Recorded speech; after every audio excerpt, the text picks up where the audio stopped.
Hey guys, MA Fish Guy here, coming at you with part 2 of the how to set up an aquarium, the beginner's guide. So this is basically for anyone new to the hobby. If they haven't been in the hobby for a while and they're looking to set up a new tank or get back into it, then this is what you want to do. So in the first video, I went over that you need a tank, a filter, a heater, and a top. And you just buy those in a kit at the big box stores. It's going to be the best deal that you can usually get, and it's enough to get you up and running. It's not going to be the best of the best materials. It's not going to be the worst of the worst materials, but it'll get you going where you need to go.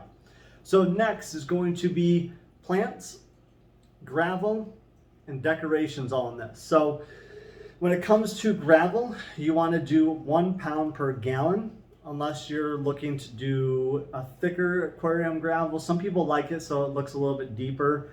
In my tank, I like the thinner look because it kind of gives that a little bit more of a streamlined look. It doesn't look so bulky. Doesn't take up a lot of the water volume too. And if you add too much, there's chances for things to get stuck in and all that kind of stuff, which you don't want. So 1 pound of gravel per gallon of water. So 10 gallon, 10 pounds, 20 gallon, 20 pounds, so on and so forth. So when it comes to plants, you really want to keep in mind what you want to keep in the aquarium. Now, if you want to do real, then you're going to need a little bit better of a light system on it. Then you look at CO2. So honestly, the best part to setting up a beginner tank is just start with the plastic plants or the fabric ones. Honestly, the fabric ones are a little bit more temperamental. If you need to bleach them or clean them, they tend to break up over time. Same thing with the plastic plants, but they do tend to last a little bit longer. And they do have a new almost like a jelly type plant out there that actually flows the water and stuff like that to make it more realistic, which is pretty cool. But the price is probably about 3 times as high on those than they are the plastic. And then there's different things that you can get. So they have different heights. So you have things like the grasses that are at the bottom.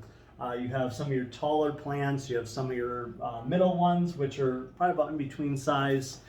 So you want to get what looks good to you.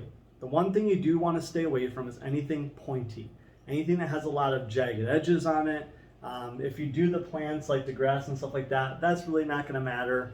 But if you have any long finned fish like goldfish or any of the like slower moving or bubble-eyed goldfish, stuff like that, you want to stay away from the like this, the sharp pointy plants. Other than that, go wild on it, go crazy on it. You really can't overcrowd. You really can't have too few. That's all up to you. A lot of people ask all the time, well, how many plants do I do and what do I do? That's all up to you. Color matters to you. Colors are really nothing to the fish. Size really doesn't matter at all. Plants are good to have because it does give some of the more skittish fish or more fish aren't used to the environment or new, somewhere to hide and feel secure.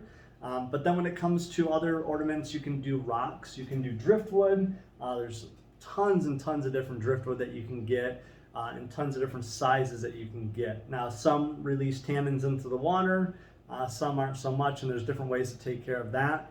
But honestly, what I would do is just start off with a couple of plants and a rock and kind of go from there to see what you like. So the gravel is going to probably be the cheapest thing that you're going to get with this, trip to the store for your gravel plants and ornaments. But like I said, don't get caught up in a lot of the ornaments. Some of them are painted. Those, they chip away over time. They don't look as good. If you go with something more natural, it's going to hold up with time.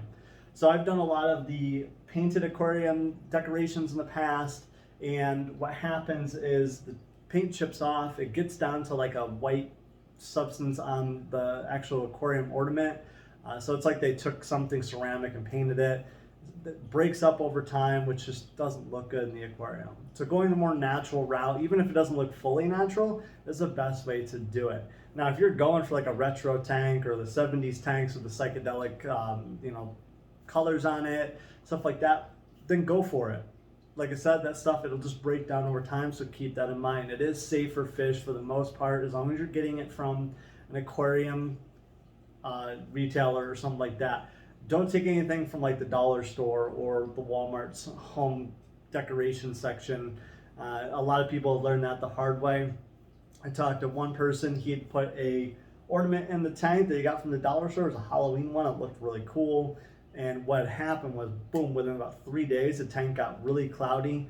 The metal on the aquarium ornament that he didn't know was metal started rusting and started leaching whatever it was leaching into the tank, and killed half his tank before he realized what was going on, and was able to pull that out and siphon out the water to get all that, whatever was in it, out. So stick to your aquarium retailers. 1 pound per gallon. Ornaments and plants, that's totally up to you. So have fun with it, go crazy with it. That's the best thing to do. Remember, this is your tank, your enjoyment. Whatever you like is what you need to do. Don't organize this or decorate it to everyone else's needs, because what matters is to you. And if you like the tank and you love the way it looks, then that's the key to it.